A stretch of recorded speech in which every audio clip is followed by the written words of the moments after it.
শহীদ আবু সাঈদ সাধারণ মনে হচ্ছে না, ওই ইসলামী আন্দোলনের একজন কর্মী ছিল। তাই একনিষ্ঠ কর্মী ছিল। এখন খোঁজ খবর নিয়ে যেটা দেখা যাচ্ছে, তার মানে জীবনে এমন এমন কাজে আঞ্জাম দিয়েছে, রাতের বেলা তার তাহাজ্জুদের নামাজ, চোখের পানি আল্লাহর দরবারে মনে হয় মঞ্জুর হয়েছে। তারা সাধারণভাবে মরণ দেয়নি, আল্লাহ শাহাদতের মরণ জালেমের সামনে আল্লাহ দিয়েছে। আয়াতের শেষের কথা ছিল আল্লাহু লা ইউহিব্বুজ জালিমিন, আল্লাহ জালেমদেরকে ভালোবাসছেন না, বাসবেনও না। জোরে বলেন নাউজুবিল্লাহ। এজন্য আহ্বান জানাচ্ছি, হাতে পায়ে ধরে বলছি, এখনো যারা জালেমদের পক্ষে আছেন, সাফাই গান, নিজের পায়ে নিজে কোড়াল মারবেন না, ফিরে আসেন।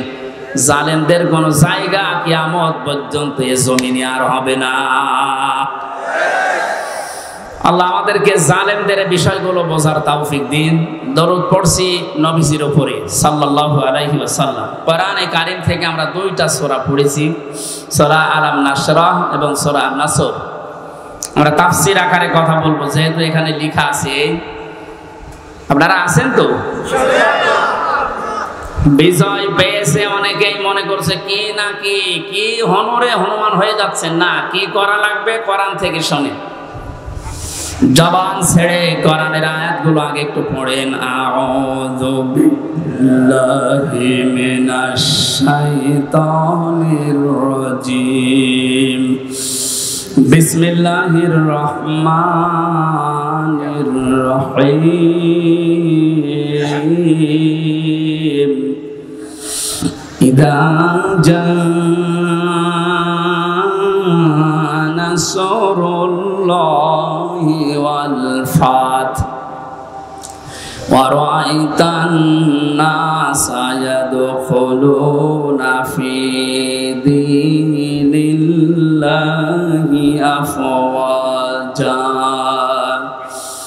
ফাসাব্বিহ বিহামদি রাব্বিকা ওয়াস্তাগফির ইন্নাহু কানা তাওয়াবা। সাদাকাল্লাহুল আযীম। সূরা নসর। কে সূরা বলেন তো? কোরআনে 3 আয়াত বিশিষ্ট 3টা সূরা আছে, আসর, নসর আর কাউসার। আমরা অনেকে মনে করি সূরা কাউসারের 3 আয়াত আর বাকি আয়াতে না। 3টা সূরা 3 আয়াত বিশিষ্ট, আসর, নসর, কাউসার। তার ভেতরে একটা পড়েছি, এটা তেলাওয়াত শুদ্ধ অনেকের হয় না নামাজে, কিন্তু এই সূরাটা অনেকে পড়ে। নুন সাদ র, নাসর মানে সাহায্য, আর নুন সিন র, নাসর মানে ঈগল পাখি। এই জন্য তেলাওয়াত যখন করবেন সাদ উচ্চারণটা মুখ গোল করা লাগে। আল্লাহ পাক জানিয়েছেন ইযা জাআ নাসরুল্লাহি ওয়াল ফাth, যখন আসবে আল্লাহর সাহায্য, হে নবী আপনি তখন বিজয় দেখতে পাবেন। 15 বছর বহু মজলুম দোয়া করেছে, জেলখানায় এখনো পর্যন্ত বহু মজলুম পড়ে আছে। বিশেষ করে মাওলানা জসিমউদ্দিন রহমানী সহ হাজার আলেম এখনো পর্যন্ত জেলখানায় আছে। এই জালেমের জুলুমে জীবনটা তাদের শেষ হয়ে গেছে। কোরআনের এই অনুষ্ঠান থেকে এই মাজলুমদের মুক্তির দাবি করছি, বলেন আমিন। মজলুমের পক্ষে যেহেতু আমার আল্লাহ আছেন, ইব্রাহিম নবী মজলুম থাকার কারণে যারা তার পক্ষে ছিল তাদেরই দাম আল্লাহ বাড়িয়ে দিয়েছিলেন। একটা ব্যাঙের প্রসাব পর্যন্ত আল্লাহ পাক বানিয়ে দিয়েছেন হযরত ইব্রাহিমের পক্ষে থাকার কারণে। আজ হাজার হাজার মজলুম মানুষের যে বিডিআর, আমি 900-র উপরে বিডিআর পেয়েছিলাম। আমার উপর দালায় যারা থাকতো অধিকাংশ বিডিআর মামলা কিচ্ছু জানে না, 14 বছর জেল খাটতেছে। বিশেষ করে মুন্সিগঞ্জের কয়েকজন আর পঞ্চগড়ের এক মুরব্বী, এত ভালো মানুষ আমার জীবনে জেলখানায় আমি পাইনি। ওরা কোরআন শরীফ মাথায় নিয়ে, হাতে নিয়ে, বুকে নিয়ে বলতো, হুজুর আমি কিচ্ছু জানি না, আর 1 বছর পরে রিটায়ার্ড হয়ে যাব, শান্তিতে আছি। তো কি জানো কি হয়ে গেল আমার, এই যে বেকার ধরে 14 বছর আটকে রেখেছি। এখন যিনি দায়িত্বে আছেন, স্বরাষ্ট্র উপদেষ্টার দায়িত্ব পেয়েছেন জাহাঙ্গীর আলম, এ লোকটা কিন্তু ওই বিষয়গুলো সব তার নখদর্পণে আছে। এবার জালেমরা টের পাবে। ধোঁকা দিয়ে, বোকা বানিয়ে, মানুষের চোখে ধুলো দিয়ে বহু চিটারি বাটপারি করেছেন, এখন আর ছাড় নেই। আমরা এখান থেকে আহ্বান জানাচ্ছি, যারা দায়িত্বে আছেন বিচার ব্যবস্থায়, বিচার বিভাগে, খুব তাড়াতাড়ি এই বিডিআর মামলায় যারা আছে, বিনা কারণে যারা বছরের পর 14 বছর জেলখানায় আছে, কিচ্ছু জানে না, ওদেরকে আমার মনে হয় শাস্তি দিলেও খুব বেশি হলো 7 বছর দেওয়া যেত। ওরা বলতো, হুজুর আমরা যদি অপরাধ করিও থাকি, বিদ্রোহ করে থাকি, আমাদের 7 বছর জেল হয়, অথচ বিনা কারণে 14 বছর আমি জেলে। এত বড় জুলুম আর সহ্য করা হবে না। যারা দায়িত্বে আছেন আহ্বান জানায়, বাংলার লক্ষ লক্ষ তাওহীদি জনতা নিয়ে এই নিরপরাধ মানুষদেরকে বিনা বিচারে বিনা হিসাবে ছেড়ে দেওয়া লাগবে। কোন অপরাধ নেই, এদের একজনের রাগের ফসল, এগুলো প্রতিহিংসার ফসল। এ মানুষগুলো সত্যি ভালো মানুষ আমার দৃষ্টিতে, আমি যা দেখেছিলাম এদের জীবন চরিত্র, নামাজ রোজা এবং আল্লাহর যে ঈমান, আল্লাহর প্রতি তাদের এই কথাগুলো বাস্তবে আমি দেখে এসেছি। এই কারণে বলছি, যারা বিডিআর হত্যা মামলার নাম নিয়ে, পিলখানার নাম নিয়ে এই নিরপরাধ মানুষকে, অপরাধ করে থাকলে আপনি প্রমাণ পেলে তার বিচার করেন, কিন্তু নিরপরাধ যারা বিচার হওয়ার পরও যারা মাত্র 7 বছর জেল হওয়ার কথা, 14 বছর কোন কারণে একটা মানুষের মুখ রাখতে গিয়ে আপনি তারা জেলখানা রাখবেন? এই জন্য দায়িত্বে যারা আছেন এই বিচার ব্যবস্থা একটু তাড়াতাড়ি কাজ করে তাদের ছেড়ে দেওয়া হোক। অন্তত জীবনের শেষ কয়েকটা দিন স্ত্রী পুত্র সন্তান আদি নিয়ে দুনিয়া একটু কাটিয়ে যাক। পঞ্চগড়ের এই মুরব্বীটা, কি নাম যেন, আব্দুল মতিন না কি নাম, এরকম বহু মানুষকে দেখেছিলাম। ওদের দুঃখ কষ্ট আল্লাহর আরশ পর্যন্ত কেঁপে যাওয়ার কথা। আল্লাহ এমনি এমনি তো জালেমকে বিদায় দেয়নি। বহু মানুষের এ শব্দ লোকিয়ে আছে, বহু মানুষের চোখের পানি, বুক ফাটা পানি, হাজারো মানুষের এগুলো জমা হয়ে আছে। আল্লাহ একবারে সব ছেড়ে দিয়েছে। পাপ যখন একেবারে শের পুজে গেছে, পরিপূর্ণ হয়ে গেছে, আল্লাহ বলেন, ইন্না বাদশা রব্বিকা লাশাদীদ, আমি ধরি না, কিন্তু ধরলে আমি আর ছাড়ি না। আল্লাহ যখন ধরেছে আর কিন্তু ছাড় নেই, কারণ এখন আল্লাহর সাহায্য এসে গেছে, বিজয় আমরা এখন দেখতে পাচ্ছি। আয়াতের পরবর্তী আয়াতটা এখন আমরা দেখতে চাই। অরাইতান নাস ইয়াদখুলুনা ফি দীনিল্লাহ, হে নবী আপনি যখন দেখবেন আল্লাহর সাহায্য চলে এসেছে, তখন বিজয় দেখতে পাবেন। দলে দলে মানুষ ইসলামে প্রবেশ করছে। আজ আমাদের এই দেশে কিন্তু এই দৃশ্য আমরা এখন অলরেডি দেখতে পাচ্ছি। দলমত এখন আর নেই, সবাই এখন দলে দলে পালে পালে ইসলামে প্রবেশ করছে, বিশেষ করে ইসলামী আন্দোলনে। এই যে শব্দটা কি ছিল, ফি দীনিল্লাহ, দিন কার? আল্লাহর দিনের ভেতরে। দিন কার? দিন আমাদের। কথা বলেন, দিন মুহাম্মদুর রাসূলুল্লাহর। কার দিন? আমরা কি না, আমরা দিনের খাদেম, আমরা দিনের মালিক না, আমরা দিনের কি খাদেম, কামলা, জন, মনীষ, লেবার যাই বলেন, আমরা কেউ দিনের মালিক না। সুতরাং দিনের ভেতরে যারা প্রবেশ করছেন তাদেরকে ওয়েলকাম জানাচ্ছি, কারণ দিনের মালিক কে বলেন তো? আমরা কি খাদেম, বলেন কি কামলা, খাদেম, লেবার। আমি এই যে আজকের মাহফিলের যিনি আমার ডান পাশে আছে, অধ্যাপক নজরুল ইসলামের বাবা, উনি যদি বলে এই জমিনটা আমার মতো 10 জন মানুষকে বলছে আপনারা ধান লাগান, বিকাল 5টায় আপনাদের বেতন দিয়ে দেব। বিকাল 5টা পর্যন্ত আমরা ধান লাগাচ্ছি, আর 10 মিনিট বাকি আছে। কয় মিনিট? বসো। 10 মিনিট পরে বিকালে আমাদের বেতন দিয়ে দেবে। হঠাৎ 10 মিনিট আগেই দেখি 8-10 জন মস্তান এসেছে মোটরসাইকেল নিয়ে, আর সবার হাতে সোনার ছেলেদের এখন যা বের হচ্ছে ওইটা। বিভিন্ন বিশ্ববিদ্যালয়, কলেজ এবং বিভিন্ন জায়গা থেকে সোনার ছেলেরা যা ব্যবহার করতো, এটা এখন বের হচ্ছে না। দিনাজপুরের হাসে দানিশ কলেজ থেকে কয়েকদিন আগে পেয়েছে, আজকে পেয়েছে ইসলামী বিশ্ববিদ্যালয় কুষ্টিয়া থেকে। সোনার ছেলেরা কলম ব্যবহার করতো 1.5 হাত। এইরকম কলম নিয়ে 8-10 জন মস্তান মোটরসাইকেলে এসে ধান আর লাগানো যাবে না, ধান এখন আমরা তুলে ফেলবো। এখন জমির মালিক তো উনি নেই, আমরা 8-10 জন যারা ধান লাগিয়েছি, কামলা, খাদেম, আমরা যদি বলি ভাই আপনারা ধান তুলবেন তোলেন, কিন্তু আর 10 মিনিট পরে তুলি, কারণ আমরা বেতন নিয়ে নিই। 10 মিনিট না হলে উনি বেতন দেবে না, কারণ জমিনও আমাদের না, ধানও আমাদের না। আপনারা তুলে ফেলবেন, আমরা সহ দরকার হয় তুলবো, কিন্তু 10 মিনিট পর। কথা বলেন না কেন? 10 মিনিটের আগে যদি আপনারা মাস্তানি করেন, তর্কাতর্কি হবে, কথা কাটাকাটি হবে, রক্তপাত হতে পারে, এমনকি যদি মেরে ফেলা লাগে মেরেও ফেলবো, কারণ আমার বেতন দরকার। এই কথার সাথে আপনারা একমত আছেন না? সহজ ভাবে যেভাবে বুঝলেন যে হ্যাঁ এটা ঠিক, আমার বেতন লাগবে, বিকাল 5টা মানে জীবনের শেষ দিন। কথা বলো না কেন? এই জমিন কার? দিন কার? আমরা কি? আমরা ধান লাগাতে আসি এই জমিনে, দিন প্রতিষ্ঠার জন্য জান মাল বাজি রেখে মাথার ঘাম পায়ে ফেলে চেষ্টা চালিয়ে যাচ্ছি কি করে দিন কায়েম করা যায়। এখন বিকাল 5টা মানে জীবনের শেষ দিন।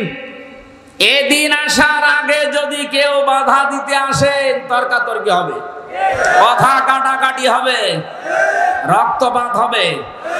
এই 17 বছর যা হচ্ছে,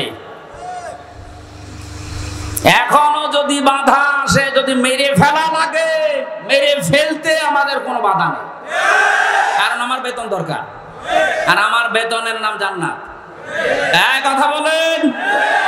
এদেশে যারা সত্যি দিন কায়েমের বিরুদ্ধে অবস্থান নিয়েছে, তার ভেতরে 1 নম্বরে আমার মনে হয় এই অবৈধ বিচারপতি নামে যেটা মানিক, ওর নাম নিতেও আমার ঘৃণা হয়। এ মানুষ নামে একটা যার সন্তান।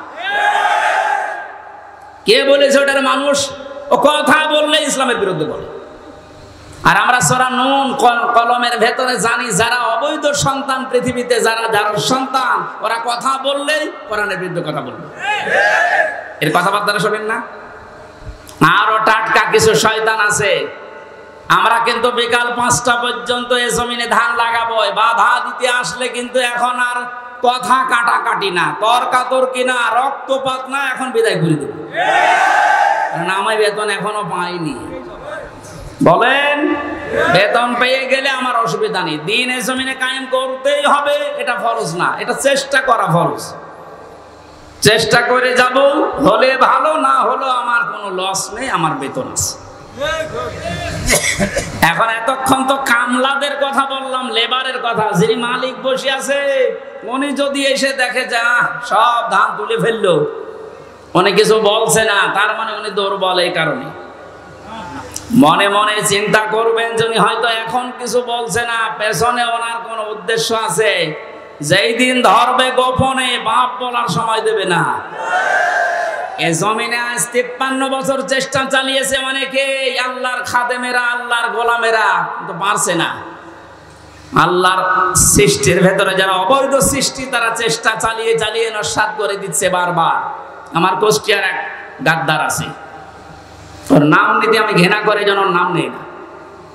কথা বললে দেখবেন ইসলামী আন্দোলনের বিরুদ্ধে কথা বলে, কথা বললে একামতে দিনের যারা দায়িত্বে আছে এদের বিরুদ্ধে কথা বলো, কোনো কথা নেই। অথচ ও যদি আমার সাথে ভোটে দাঁড়ায়, মনে হয় 10 বার ফেল করবে।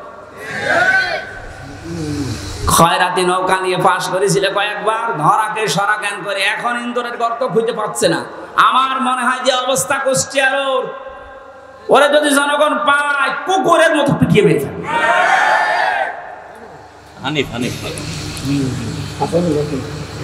না, নাম আমি নিই না, নাম দেখো কি হক ননো দিয়েছে। শয়তান শয়তানি করার জায়গা পায় না। আর একজন বরিশালের আছে, এবার আর একটা শয়তান, কি মনন না কি নাম যেন, মনন না মেনন। মাত্র 4 দিন আগে এদের স্বাধীন হওয়ার, এই 5 তারিখে স্বাধীন হলো না, 4 দিন আগে শয়তানগুলো উঠে পড়ে লেগেছিল একটা জনগণের সেন্টিমেন্ট অন্যদিকে নজর ঘুরিয়ে দিতে, যে দেশের ইসলামপন্থী যারা, তাদেরকে নিষিদ্ধ করে দাও। আল্লাহ চিরতরে ওদের নিষিদ্ধ করে দিয়েছে,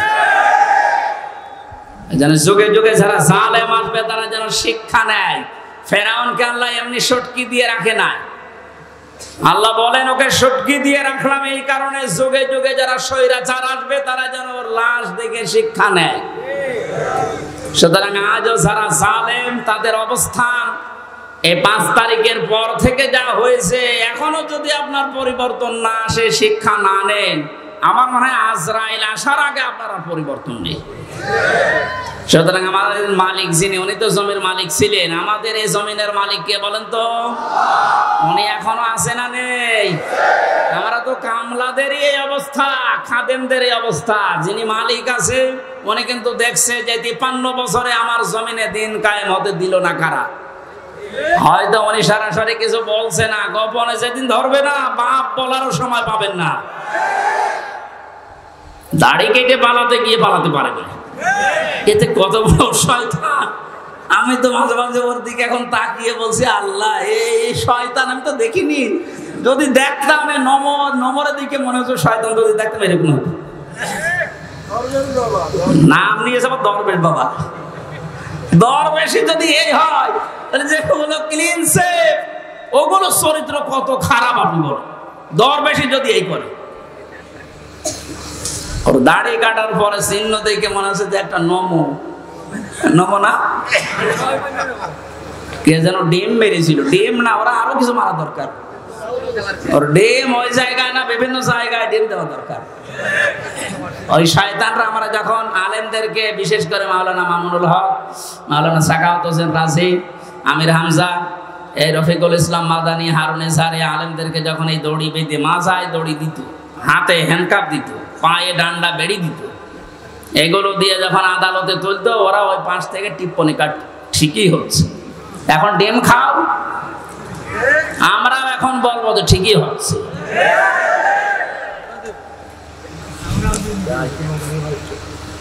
সুতরাং দিনের ভেতরে যেভাবে দলে দলে পালে পালে আজ মানুষ প্রবেশ করতে আরম্ভ করেছে, ইসলামী আন্দোলন এবং একামতি আন্দোলনের এই কর্মীদের ব্যবহারের কারণে আল্লাহ যেন এটা অব্যাহত রাখেন। আর আইতান নাস, আপনি দেখতে পাবেন, ইয়াদখুলুনা ফি দীনিল্লাহ, মানুষ প্রবেশ করছে। ইয়াদখুলুনা এটা মুসারে, বর্তমান ভবিষ্যৎ, প্রেজেন্ট ফিউচার। এখন প্রবেশ করবে, দলে দলে সামনেও প্রবেশ করবে ইনশাআল্লাহ। এটা যদি প্রবেশ করে 20% এখন আছে ইসলামী সেন্টিমেন্টের মানুষ, এই 5 তারিখ থেকে আজকের এই দিন পর্যন্ত 35% অলরেডি হয়ে গেছে। যেদিন 51% হয়ে যাবে, সেই দিন এই দেশে ইসলাম কায়েম, কেউ ঠেকাতে পারবে না। এইটা শোনার পরে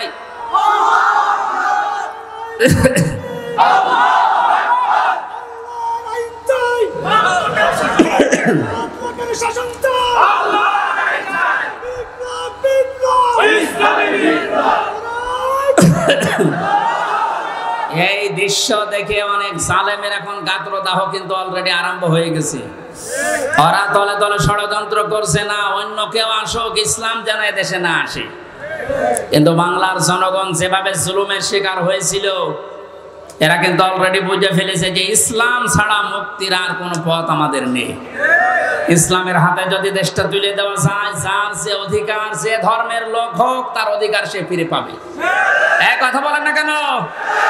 অতীতের ইতিহাসগুলো আমরা পড়েছি, দেখেছি, এইটা পেয়েছি, এটা আমরা সামনেও দেখতে চাই।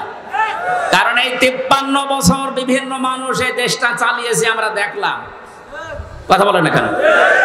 বাবা চালিয়েছিল, স্বামী চালিয়েছে, কারো কারো চাচাও চালিয়েছে, বউ চালিয়েছিল, ভাবি চালিয়েছিল। এখন শুধু দেখতে বাকি আছে যে এই কোরআন দিয়ে দেশ চললে কেমন দেখা যায়।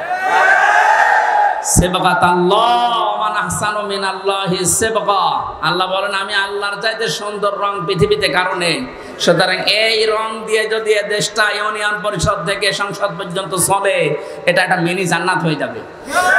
মুসাফির অবস্থায় আছি, মাজলুম অবস্থায় এখনো আছি, এখনো মজলুম নেই, কারণ এই জেলা আমার জন্য নিষিদ্ধ ছিল, আল্লাহ ওপেন করে দিয়েছে। এখন আর মজলুম নেই। যারা বাধা দিত, ওই জালেমরা, এখন ওই শয়তানরা আমাদের কাছে অনুমতি নিয়ে কাজ করছে। কুষ্টিয়া সহ বাংলাদেশের 64 জেলাতে ইসলাম পন্থীদেরকে আজ যারা জালেমের সহযোগী ছিল, তারা ডাক দিয়ে দিয়ে বলছে, হুজুর কি করা লাগবে বলে। কেন 2 দিন আগে যে উল্টাপাল্টা কথা বলতে, আল্লাহর ভুল ধরতো, এইটাও আমি পেয়েছি, অথচ মুসলমান। আমি কয়েকজনের নাম বললে বলতে পারতাম আমার মামলার যে আয়ু এই লোকটার বাড়ি মাদারীপুরে, আসলেই ও মাদারি। এই শয়তানটা আল্লাহর ভোগ ধরতো, বলতো আল্লাহর এই কাজ করা ঠিক হয়। অরিমান আছে আর ও মরে গেলে ওর জানাজা কিসের, ওর কবরে কিসের, ওর পুড়িয়ে ফেলা লাগবে। ওর নাম মিজানুর রহমান, তাতে কি? নাম তো সুন্দর নাম নিয়েছে, অথচ কাজ পুরা উল্টা। আমি আমারটা বলছি কারণ আমারটা আমি ভালো জানি। আমারে ধরার পরে আমার বাবার কাছে বলে 10 লাখ টাকা দেন, নাই তো মামলা দেবো 50টা। মনে হচ্ছে মামলাও বানাবে। কি বিচার চলছিল দেখেন তো। আর প্রতিদিন টিভির সামনে শয়তান বসে বসে বলতো আমি ন্যায় বিচার কায়েম করছি। কিসের ন্যায় বিচার? আমার একটা ঠুনকো মামলা, মানে মুরগি চুরিও না, মূল্য চুরিও না। মুরগি চুরি করলো সর্বোচ্চ 3 মাস জেল হয়। কয় মাস? আর আমার এই ঠুনকো মামলা দিয়ে সিএমএম কোর্ট, জজ কোর্ট, হাইকোর্ট সহ 30 বার মামলা তোলে, 33 বার মামলা তোলে। না, জামিন নেই, ওপরওয়ালার নিষেধ। মনে হচ্ছে যে আল্লাহ নিষেধ করেছে। হাইকোর্টের একটা বিচারপতি যদি বলে আমার কিচ্ছু করার নেই, তোর ওই চেয়ারে বসার সাথে ভ্যান চালানো ভালো না, এরকম অবস্থায় বানিয়ে রেখেছিল প্রত্যেকটি জায়গায়। আর সব মুখ খুলছে। এই অবৈধ আইন মন্ত্রী যেমন পেছনে ডিম দেওয়ার কারণে মুখ খুলে ফেলিস যে আমি কিচ্ছু করি না, সব হাসিনা করতে বলিস, সব এরা মুখ খুলবে। আয়না ঘরের যিনি দায়িত্ব ছিল এই শয়তানটা জিয়াউল হাসান, এর এখন ওই জায়গায় রাখা দরকার। ওর বউ, ছেলে মেয়ে, স্ত্রী পুত্র সব আলাদা রেখে, ব্যারিস্টার আরমানকে তো 8 বছর রেখেছিল, ওরা 8 দিন রেখে দেখেন এমনি পাগল হয়ে যাবে। আর ও বলে আমি কি করেছি যে আমার এত কষ্ট দিচ্ছে, কি করেছে তুমি টের পাচ্ছ না, তুমি শুধু ফরিদপুরের এই 4 রাস্তার মোড়ে আসো, কি করেছে তোমার দেখাচ্ছ। খেলা হবে, সে খেলা পালিস। এ কথাটা বলার কারণ হচ্ছে অনেকে এখনো ষড়যন্ত্র করবে। যে জানছে যে এভাবে 20% ইসলামী মানুষ ছিল এই দেশে, 96% যদিও মুসলমান, কিন্তু ইসলাম কায়েম করা লাগবে এরকম পক্ষে ছিল মাত্র 100 জনের 20 জন। এই 5 তারিখ থেকে আজকের এই দিন পর্যন্ত জরিপ বেরিয়েছে 35 জন হয়ে গেছে। যদি আর একটু এভাবে যেতে যেতে 51 হয়ে যায়, এ দেশে ইসলাম কায়েম ঠেকাবে কার বাবার শক্তি আছে বল? এখন জালেমরা এই কথা, এই দৃশ্য দেখে বসে থাকবে? ওরাও চেষ্টা চালাচ্ছে, চেষ্টা চালিয়েও ব্যর্থ হচ্ছে বারবার। এখন আবার হিন্দুদের লাগিয়েছে, পারবে না, কোনো চেষ্টা সফল হবে না। কারণ এ দেশের বিজয় আল্লাহ। শুধু ছাত্রদের নাম বলছি, শুধু ছাত্রদের না, হাজার হাজার মজলুমের চোখের পানি এই বিদায়ের পেছনে লুকিয়ে আছে। আল্লাহ তুমি দিনিল্লাহি আফওয়াজা, দলে দলে মানুষ প্রবেশ করবে। তোমার সাহায্য যখন এসেছে, বিজয় যখন আমরা দেখতেই পেলাম, অন্তত দলে দলে তোমার বান্দাদেরকে ইসলামে তুমি প্রবেশ করাও। ফাসাব্বিহ বিহামদি রাব্বিকা ওয়াস্তাগফির। আল্লাহ বলেন এখন তোমাদের কাজ কি হবে? যখন দেখবে যে দলে দলে মানুষ প্রবেশ করছে, তখন কাজ হবে আল্লাহর হামদ করা, প্রশংসা করা। হামদ কি? আজ এই হামদ শব্দটা নিয়ে ভেজাল আছে। বাংলাদেশ, ভারত, পাকিস্তানের বিভিন্ন জায়গায় আল্লাহর হামদের নামে যত রকমের শিরিক বেদাত হচ্ছে, এর নাম হামদ না। জিকির একটা প্রশংসা না, হামদ না। এই হামদকে নিয়ে আজ হাজারো মানুষ শিরিক বেদাতের ভেতরে লিপ্ত হয়ে গেছে, এ জেলাতেও আছে। সুতরাং আপনাদেরকে আমরা আহ্বান জানাবো, আল্লাহর হামদ যেভাবে করা লাগে প্রশংসা, ঠিক ওইভাবে করেন। আল্লাহর আইন প্রশংসা করা, এটা আল্লাহর সবচাইতে বড় হামদ। কথা বলুন। এর ভেতরে 500 আইন আছে। কয়টা? এটা যদি এদেশে প্রতিষ্ঠিত হয়ে যায়, আল্লাহর হামদ তখন কার্যকর হবে। আস্তাগফির, ইস্তেগফার করা লাগবে। ইস্তেগফার আর তাওবা এক জিনিস নয়। কেউ যদি সব সময় শুধু আস্তাগফিরুল্লাহ আস্তাগফিরুল্লাহ আস্তাগফিরুল্লাহ পড়তে পারে, তাহলে তার টেনশন আল্লাহ নিজের থেকে দূর করে দেয়। এই আমলটা আমি সহ যারা এসেছি জারি রাখবো, সব সময় যেখানে থাকবেন সব সময় আস্তাগফিরুল্লাহ আস্তাগফিরুল্লাহ মনে মনে জোরে জোরে পড়ে। আর তাওবা এটা আলাদা জিনিস। তাওবা যদি সত্যিই কেউ করে, ওর পেছনের অপরাধ আল্লাহ শুধু মাফ করে না, পুরা জায়গাটা আল্লাহ ফাঁকা করে দিয়ে নেকি দিয়ে ভরাট করে দেয়। এই জন্য ইন্নাহু কানা তাওয়াবা, অবশ্যই আল্লাহ তাওবা কবুলকারী। আমরা এই বিজয় পেয়ে, এই সাহায্য পেয়ে আমরা যেন উচ্ছৃঙ্খল হয়ে না যাই। আমাদের বাংলাদেশ জামাত ইসলামী কেন্দ্রীয় আমির যিনি আছেন ডাক্তার শফিকুর রহমান, ওনার পক্ষ থেকে আহ্বান জানিয়েছে 5ই আগস্ট স্বাধীনতা আন্দোলনে যেসব ছাত্র জনতা এবং ভাইয়েরা বোনেরা শহীদ হয়েছেন তারা এখনো হাজার হাজার অসুস্থ হয়ে পড়ে আছে। কুষ্টিয়ায় 5 তারিখে 14 জন শহীদ হয়েছে, প্রায় 100-র উপরে আহত হয়ে হাসপাতালে, কারো লজ্জার স্থান নেই। আমি গিয়েছিলাম হাসপাতালে দেখার জন্য, একজন আমাকে তার মা বলছে আমার ছেলের লজ্জার স্থান উড়ে চলে গেছে, এই জায়গায় গুলি ঠেকিয়ে মেরেছে। এই গোপালগঞ্জে বাড়ি, সাহেব আলী নাম, দারোগা। এই জায়গায় ঠেকিয়ে বাচ্চাদেরকে মাথায় ঠেকিয়ে মেরেছে, একেবারে সরাসরি সাক্ষী আছে। এখন কুষ্টিয়ায় ঢুকতে পারে না, ওরা যদি পায় কুষ্টিয়াবাসী পিটিয়ে মেরে ফেলবে। একটা লোককে দেখতে গেলাম হাসপাতালে, সে বলছে আমার সামনে সাহেব আলী দারোগা আমার ছেলেকে একেবারে এই জায়গায় ঠেকিয়ে দিয়েছে, মারা গেছে। একটাই ছেলে ছিল, তার মা মারা গেছে এমনিতে আগে। লোকটা পাগলের মতো হয়ে গেছে। আমার যতটুকু সামর্থ্য ছিল শহীদদের বাড়িতে বাড়িতে গিয়ে এবং হাসপাতালে 2 মাস চলার মতো যা লাগে আমি দিয়েছি। এখন আরো যারা বিত্তবান আছে তাদের উচিত, কারণ তাদের জন্য আজ আমরা স্বাধীন হলাম, মুক্তভাবে নিজের মত প্রকাশ করতে পারছি, স্বাধীনভাবে বুক ফুলিয়ে কথা বলতে পারছি, ঘুরে বেড়াতে পারছি। এটা স্বাধীনতা না? কি অবস্থায় ছিলাম বলেন তো আপনি? বাংলাদেশে আমার বাড়ি এই পাশের জেলায়, অথচ এই জেলা আমার ঢোকা নিষেধ। বিয়ে খেতে এসেছিলাম, তারপরও আসতে দেন। সুতরাং যারা শহীদ হয়েছেন তাদের জন্য আমিরে জামাত ডাক্তার শফিকুর রহমান আহ্বান জানিয়েছে যে যেখান থেকে পারেন অন্তত 1টা টাকা হলেও এই শহীদদের সুস্থতার জন্য। ওনারা বহু টাকা পয়সা বিভিন্ন জায়গায় দিয়ে আসতেছে, ওনাদের কয় টাকা আছে? টাকা পয়সা যারা মেরেছিলেন দরবেশ বাবা, এর টাকা এখন এই শহীদদের দেওয়া দরকার, এর টাকায় অসুস্থ মানুষদেরকে দেওয়া দরকার। 24,000 কোটি না কত টাকা যেন বাইরে পাচার করেছে, এক ব্যাংকে শুধু এত টাকা আছে দরবেশে। কিসের দরবেশ? এই জন্য বহু টাকা এখনো বাইরে যাদের পাচার করা আছে এই দেশে আছে, সব টাকাগুলো রাষ্ট্রে জমা দেওয়া দরকার। সব নিয়ে এসে রাষ্ট্রের উন্নয়নের কাজে লাগান, কোনো অসুবিধা নাই, দেশ দিন দিন উঠে যাবে।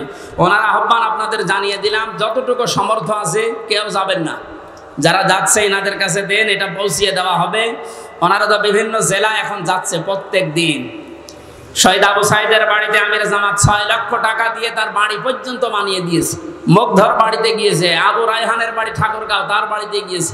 এক মহিলা হিন্দু মারা গেছে বোনটা, তার বাড়িতে গিয়েছে। প্রত্যেকের বাড়িতে যাচ্ছে। আমি গরিব মানুষ, আমি যতটুকু পেরেছিলাম 3 বছরে জেলে আমার একদম শেষ করে দিয়েছে। আমি এখন পঙ্গু অবস্থায় আছি, এরপরও আমার যতটুকু সামর্থ্য আমি চেষ্টা চালাচ্ছি এবং চালাবো। আপনারা এই যারা যাচ্ছে একেবারে কিছু না পারলেও 5টা টাকা দেবে। এই নজরুল ভাই একটু ভেতরে কয়েকজন পাঠান তো, ছাত্ররা কই? কেউ যাবেন না, এটা একটা ইবাদত। মাজলুমের পক্ষে দাঁড়ানো এটা একটা ইবাদত। আর ওই যে সামনে আমার গাড়ি আছে, আপনারা এই মাসখানেক আগে স্বাধীন হওয়ার আগে এসেছিলাম একটা বই নিয়ে, জেলখানায় লেখা বইটা অনেককে আপনারা উপহার দিয়েছেন, স্ত্রীকে, মেয়েকে, বউকে, আজকেও নিয়ে যাবেন। আজকে কয়েকটা আছে যে ওদেরকে পড়াবেন, পারিবারিক জীবনে শান্তি আসবে আশা করছি, কারণ এটা পারিবারিক জীবন নিয়ে লেখা। যারা যাচ্ছে আপনারা বের করে রাখেন, খুব তাড়াতাড়ি করেন। আগামীতে ফরিদপুরে যেখানে যেখানে অনুষ্ঠান হবে আমরা তাফসীর আকারে কথা বলবো। বিশেষ করে ডাক্তার শাহিন জোদ্দার ভাইয়ের একটা মাহফিল আছে কোমরপুর, ফরিদপুর কোমরপুরের ওখানে নেব একটা। এরপরে নূর ফাউন্ডেশন নামে একটা জায়গা আছে ফরিদপুর শহরে, ওখানে এই যে শহীদ আব্দুল কাদের মোল্লা, ওনার গ্রামের বাড়ি এই যে সদরপুরের কোথায় যেন, ওই গ্রামে যাবো 7 তারিখের সামনে। মোনাজাত করবো আমরা। বসেন, যারা যাচ্ছে ওদের কাছে টাকা অবশ্যই দেবেন আপনি, যদি না থাকে পাশের কাছ থেকে অন্তত 10 টাকা হলো ধার করে দিন। সুবহানাল্লাহ, আলহামদুলিল্লাহ, লা ইলাহা ইল্লাল্লাহ।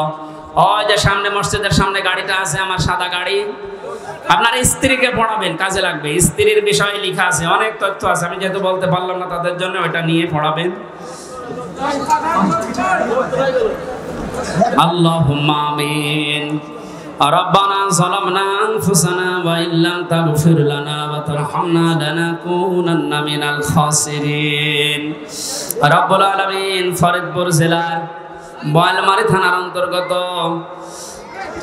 বাইতুল জান্নাত জামে মসজিদ ইসলামিয়া মাদ্রাসা এলাকার মানুষ মিলে কোরআনের আয়োজনে আঞ্জাম দিয়েছে। যতগুলো কথা বলেছি আল্লাহ তাআলা দুনিয়ায় আমল করার তৌফিক আমাদেরকে দান করো। স্তরে ধারণা করাও নিষেধ, এ ঘোষণা কার? আপনাদের বানানো মনে হচ্ছে? সূরা বাকারা, সূরা আলে ইমরানের আয়াত দিয়ে আমি দলিল দিয়েছি, মুখ দিয়েও বলবেন না কোনোদিন, অন্তরে ধারণাও করবেন না, কারণ এদের মর্যাদা এত বেশি আল্লাহর দরবারে, যাকে থেকে আল্লাহ শাহাদতের মরণ দেয় না। কত মানুষ চেষ্টা চালাচ্ছে তারপরও মরতে পারে না। وَلِيَعْلَمَ اللَّهُ الَّذِينَ آمَنُوا وَيَتَّخِذَ مِنكُمْ شُهَدَاءَ وَاللَّهُ لَا يُحِبُّ الظَّالِمِينَ। সূরা আলে ইমরানের 140 নম্বর আয়াতের শেষের দিকে আছে, আল্লাহ রাব্বুল আলামিন বলেন, আমি যার জীবন যৌবন পছন্দ করি, ভালোবাসি, এই মানুষকে আমি আল্লাহ শাহাদতের মরণ দিয়ে ধন্য করি। জোরে বলেন সুবহানাল্লাহ।